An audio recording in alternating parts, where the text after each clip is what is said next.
캐나다에 다녀오신 걸로 네. 알고 있는데 네. 혹시 처음에 가시게 된 때가 언제예요?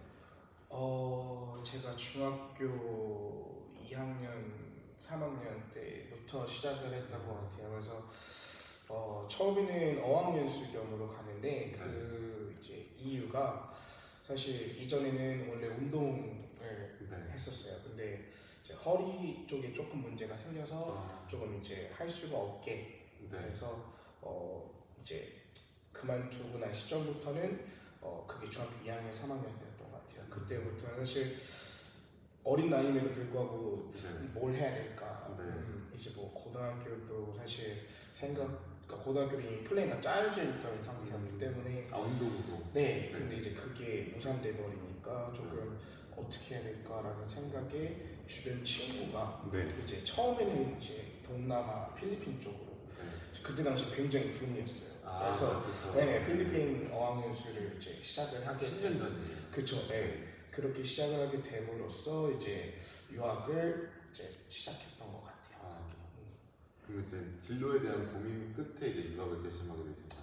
네, 사실 방황기가 되게 저는 컸어요. 남들과는 다르게. 왜냐면 항상 이렇게 팀으로서 움직이는 그런 운동 생활을 하다가 그만두고 나오고 나서 조금 확 풀려버린 거예요. 혹시 어떤 운동을? 태권도 선수였었는데 이제 정말 제가 좋아했던 운동이기도 하고 아직도 매일매일 이런 유튜브로 태권도 영상은 아직도 매일 봐요. 그죠. 그래서 그런 것들 보면서 내가 계속 했으면 저 정도는 갔을까? 뭐 이런 생각도 굉장히 하는데 이제 그때 당시에는 뭐 흔히 말해서 그래도 남들에게 뭐 진 적도 많고 이긴 적도 많았지만 그래도 특출나게 뭐 스카우트라는 것도 당해봤고 여러 이렇게 일을 하면서 굉장히 저도 저만의 이런 프라이드가 굉장히 높았는데 이제 그게 무산되면서 이제 거의 뭐 매일 밤 엄마랑 같이 껴서 울었죠 그때 당시에. 네.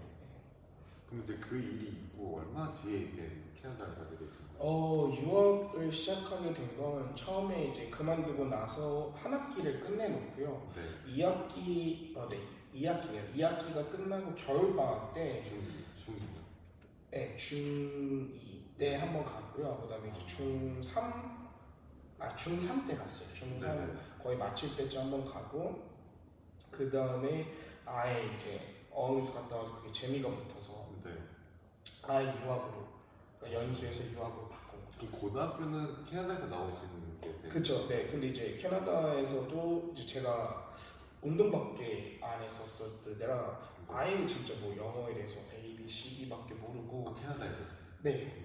처음 갔었을 때도 그리고 심지어 어학연수를 갔다고 왔다고 한들 사실 그게 크게 막 제가 막 이렇게 영어로 얘기할 수 있는 레벨까지 못 갔고요. 그냥 영어 좀 재밌네 라고 느낄 때 온 거라 그래서 가서 정말 다시 중학교 3학년부터 다시 다녔던 것 같아요. 그 연고가 있으셨나요? 캐나다 쪽? 아니요.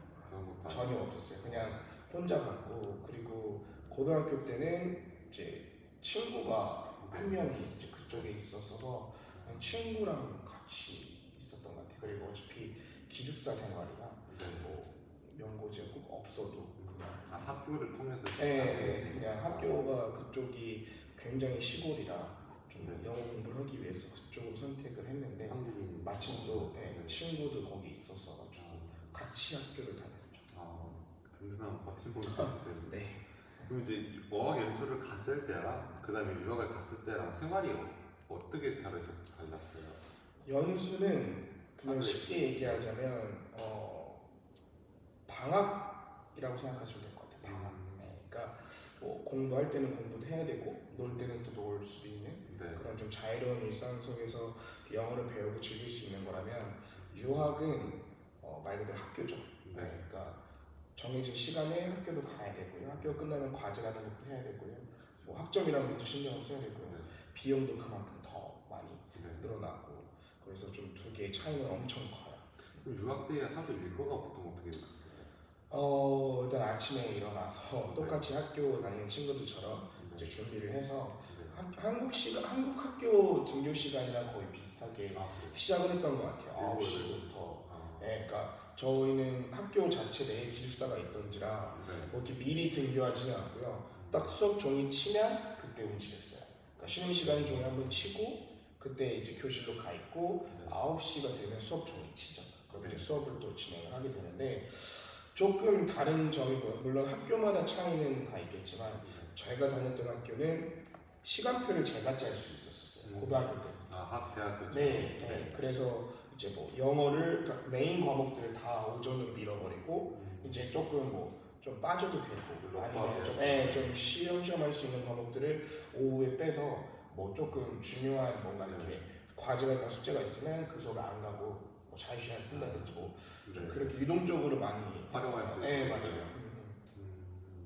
그럼 그렇게 해서 3년을 다 거기서 보내신 네, 거예요? 네. 아, 그럼 그 고등학교 때 가셔서 얼마나 총 계셨던 거예요? 그러니까 총 횟수를 치면 한 7년 정도가 되고요. 고등학교를 조금 그래도 빨리 졸업을 한 편이었어요. 그래서 어떻게 보면은 1년을 꼬른 상태로 시작을 했기 때문에 남들보다 1년을 빨리 해야 같은 나이 친구들과 졸업 시기가 맞아서 조금 빨리빨리 나갔던 것 같아요. 대신에 좀 이제 학점이나 이런 것들은 당연히 좀 낮겠죠. 근데 이제 그만큼 대신 졸업을 좀 빨리 앞당겨서 대학교를 또 다니고 거기서 대학교를 다니다가 이제 군대 문제로 한국에 들어오게 됐어요. 그럼 이제 들어오셔서 군대를 가시게 됐어요? 면제를 또 받았죠. 네. 그러니까 원래는 이제 아무래도 영어를 했던 사람이었다 보니까 카투사를 지원했는데 정말 운이 좋게 당첨이 됐죠. 최종까지 갔고 합격을 받아서 원래는 이제 카투사 개념이 다음 연도에 그러니까 지원을 해서 학교 발표가 나면 그 다음 연도에 제가 지원한 달로 가게 되어 있는 건데 제가 10월 달 이때 예정이었거든요. 근데 가기 3개월 전에 축구를 하다가 십자인대를 다쳐서 수술을 받고 사람 일은 그렇죠. 내일 그러고 그래서 굉장한 행운아였죠. 카투사도 됐는데 심지어 면제까지. 그래서 선택권이 많으셨네요. 네, 그렇죠. 그래서 다른 친구들보다 조금 더 빨리 사회생활을 시작했던 것 같아요. 그 계기가. 그럼 그 다음에 이제 진로가 어떻게 되셨어요? 그 다음에 정말 그냥 많은 일반 알바들을 굉장히 많이 했었어요. 그냥 사실 학교를 다시 가야겠다는 생각은 전혀. 왜냐면 외국에서 너무 오래 있었어가지고 한국에 오니까 이제 20살도 됐겠다. 이제 자유롭게 그쪽 놀 수도 있고 뭐 친구들끼리 이렇게 뭐 한잔 할 수도 있는 거고 이제 그런 부분들을 너무 좋아했어서 근데 이제 그렇게 하다 보니까 당연히 돈이 필요하게 되는 거죠. 그래서 일을 시작했는데 일을 저는 그냥 단순하게 뭐 서빙 알바 이런 게 아니라 해보고 싶었던 것들을 하나씩 했던 것 같아요. 궁금했던 직종에 대해서. 그래서 처음에 시작했던 거는 이제 제가 이제 외국에서 항공 정비과를 나왔다 보니까 공항에서 일해보면 어떨까 싶어서 공항에서 단기로 한 6개월 정도 일을 마치고 김포공항.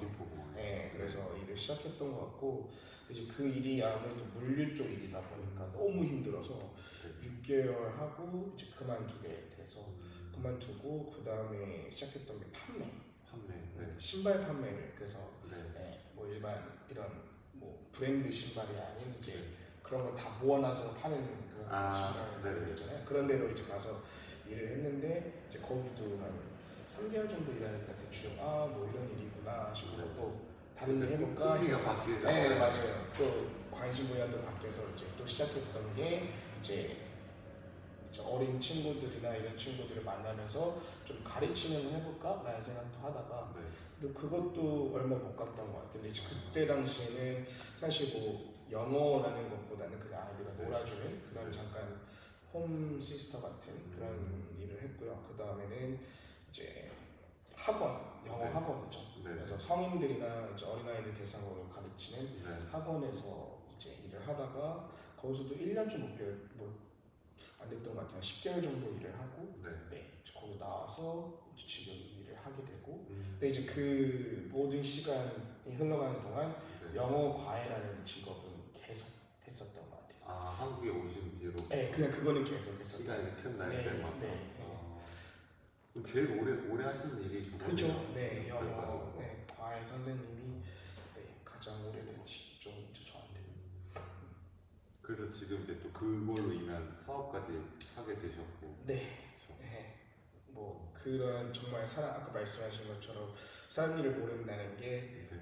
이제 저는 선생님이라는 직장을 가지면서 어머님들을 굉장히 많이 만나게 되는데 그 어머님들이 하나같이 하시는 말씀들이 다 선생님이 가르친 학생들을 선생님이 직접 보내는 게 어떨까요? 라고 항상 말씀을 해주셔서 옛날에는 그냥 제가 어떻게 해요? 라고 그냥 넘어갔던 것 같은데 다시 와서 생각해보니까 그래도 되겠다 싶어서 이제 시작을 했던 사업이 영화관 사업이었어요.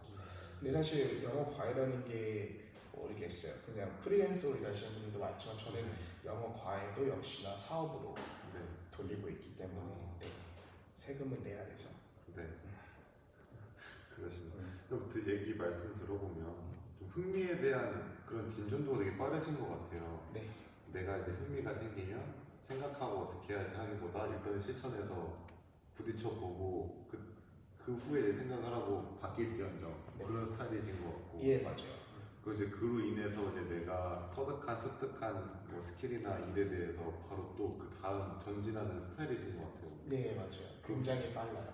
네. 네, 그리고 굉장히 실행력이 직진하는 스타일이에요, 무조건. 그래서 사실 과외를 시작하게 된 것도 주변 친구 때문인데 처음에 이제 알바를 그만두고 네. 이제 뭐 하면서 돈을 벌까라고 했을 때 친구가 그래서 너 영어 잘하잖아. 영어를 한번 먹고 살아봐 해서 시작을 그냥 그때도 뭔가 이렇게 고민할 플랜 없이 그럴까? 그래서 이제 과외 사이트 같은 것들 쳐보고 거기에 가입할 수 있길래 뭐 인적사항을 올리고 가입했는데 이제 첫 연락이 왔던 학생들도 있었고 이제 그 친구들은 직접적으로 또 만나고 상담하면서 많이 뭐 이렇게 취소가 되는 것들도 많았고 성사가 되는 것들도 굉장히 많았는데 네 그때 당시에는 또 과외라는 그런 사이트가 굉장히 열악했었어요. 뭐 한 4, 5년 전에는 네, 지금은 사실 뭐 핸드폰도 굉장히 좋아져서 핸드폰 어플도 굉장히 많은데 그때 당시에는 웬만하면 다 PC로 거의 많이 연락을 했던 것 같아요. 그리고 그렇게 구했던 것 같은데 네, 그렇게 시작을 했었던 것 같아요. 시작이라는 게 항상 제 성격 스타일이 뭔가 이렇게 진득하니 뭔가 이렇게 하는 게 아니라 답답한 거 싫어하는 네, 그냥 딱 구했으면 그거 딱 해야 되고 눈에 보여야 되고 네, 맞아요. 그 후회는 그거 하고 나서 후회해요. 그렇죠. 뭐든지 사람 성격이 있는 뭐다 장단점이 있는데 네, 맞아요. 제가 느끼기에는 그게 곧 또 장점으로 많이 작용하신 것 같아요. 그렇기 때문에 지금 유학원이랑 사업도 하고 계신 거고 그로 인해서 특혜를 받은 제자인 학생들도 많을 거고 그렇기 때문에 또 책임감도 되게 있으실 것 같아요. 그게 저를 항상 고통받는 그렇죠. 제가 항상 스트레스 받는 자기 학교에 시키기는 네, 맞아요. 왜냐면 모든 일을 허투루 해도 사실 뭐 모르는 사람들은 모를 거고 알 사람들은 알겠지만 자기 만족이기도 하고 근데 이제 저는 그런 부분은 항상 지키자라는 마인드는 가지고 일을 임했던 것 같아요. 뭐 예를 들면 남들이 봤을 때는 정말 뭐 제 지금 스케줄도 마찬가지지만 어떻게 해라고 하는 거죠. 저는 그 모든 수업이 끝나고도 항상 최소 30분 1시간은 꼭 그날 이제 하루 스케줄을 좀 정리한다든지 아니면 다음날 수업을 미리 조금 연습을 하는 편이에요. 근데 그거를 지금 한 4년째 계속해요. 그래서 하루라도 안 하면 이제는 그냥 조금 해야 될 일을 빼먹은 느낌이 나서 좀 불안하기도 하고 다음 수업에 아무래도 영향이 가요. 그래서 꼭 하루에 1시간은 짬이 날 때는 꼭 이제 책을 본다든지 뭐 다음날 수업을 위한 연습이나 여행을 많이 하는 편이에요. 그게 곧 나의 일로서의 자존심이자 프라이드인 것 같아요. 네, 맞아요. 내가 이제 준비하지 못해서 미리 준비하지 못해서 이제 뭐가 막힘이 생기거나 또 기타 다른 것들이 생기면 그로 인한 내 자신한테 어떤 자존심이 상하기도 하고. 그렇죠. 그게 굉장히 크죠. 특히 선생님이라는 직업으로 가진 사람으로서 뭔가 학생이 물어봤을 때 잠깐만이라는 대답을 하기가 굉장히 민망하고 신뢰가 가장 많이 떨어지니까 그런 부분 물론 당연히 제가 모르는 게 있을 수도 있겠지만 그래도 웬만하면 대답을 다 해주려고 하는 편이어서 그래서 제가 처음 일을 했을 때는 도움을 받을 수 있는 부분이 거의 없었어요. 근데 사실 이제는 제 주변 유학을 같이 했던 친구들이라든지 뭐 이런 선생님 강사 쪽으로 일하는 친구들에게 굉장히 많이 조언을 해주고 있는데 정말 그 흔히 얘기하는 그 꼰대들이 항상 그러잖아요. 나 때는 뭐 없었다, 저 때는 정말 없었어요. 그래서 네 그런 어쩔 수 없는 현실인가 봐요. 네, 맞죠. 많이 나오는 그래서 저는 정말 혼자 있기 때문에 이 습관이 그래서 배경인 것 같아요. 혼자 그 공부하고 1시간에서 책을 보는 습관이 안 보면 불안하니까 네. 이제 그게 굉장한 스트레스입니다.